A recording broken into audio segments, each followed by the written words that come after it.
I actually make my own soap using an old style recipe, actually following the jadam soap recipe. So this is known as JWA, or jadam wetting agent. So this is a standard batch that I made using that recipe.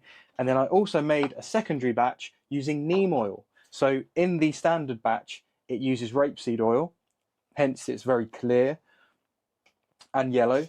And with neem oil, it's very dark brown and not quite as clear because there's a bit of sediment in there.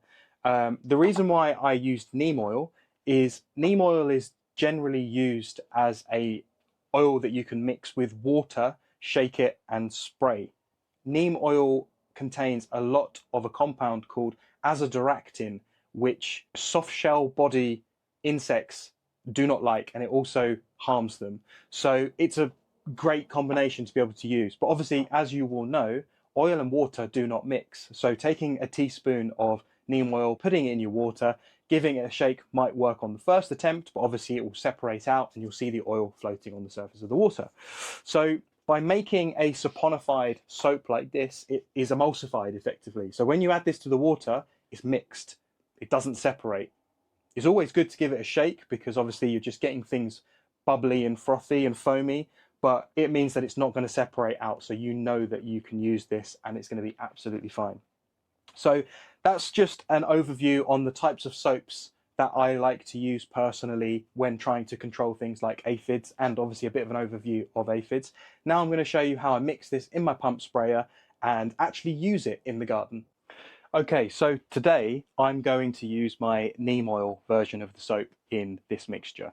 I've been using the standard one for the last week and I like to alternate on and off just to keep things mixed up, literally. So this is my pump sprayer, brand called Gardena. This is actually one of the better pump sprayers that I've used, predominantly because of the nozzle system. It has a built-in filter in the sprayer itself, but in the nozzle system, I've used so many cheap, expensive, and all of them have been rubbish apart from this one. They don't generally last that long.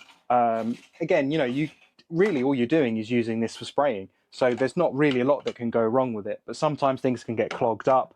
And also sometimes the fittings and fixtures just aren't very good quality. So they don't last very long.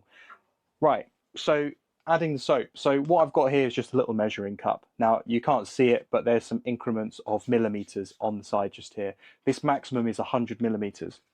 Now for the JWA style soap, for a normal solution, so normal solution situation would be somewhere where you've just noticed some aphids in the garden, you haven't got an infestation, but you've noticed some and you need to start acting quite quickly. A stronger solution would be you've got an infestation, so you've got some serious problems in the garden and you need to really get things under control very quickly. So for a normal solution, I'm going to use 10 milliliters per litre of water. This is 5 litre sprayer, so I'm going to use 50 milliliters in total.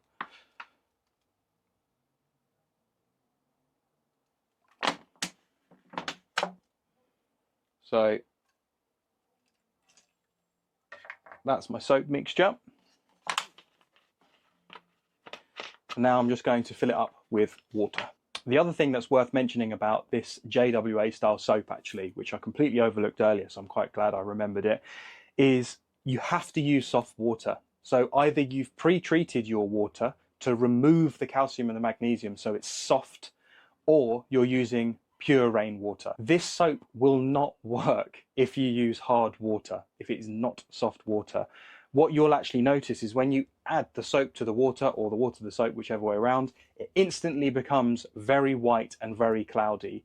It removes the vast majority of the foaming soapy effect, and that soapy foaming effect is what is harmful and stops the bugs like aphids.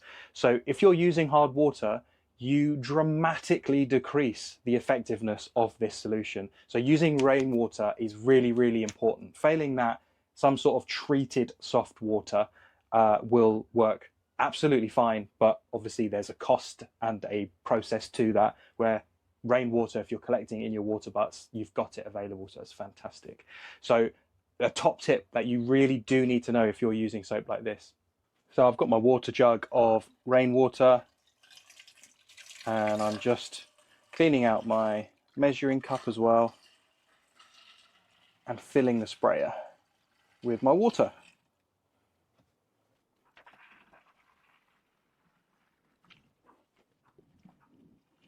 So that's all full. You can see on the side there's a nice easy indicator there. You might get a little bit of froth up, but that's absolutely fine. And that is our pump sprayer ready to go. So I'll show you what we're going to be spraying in the garden now.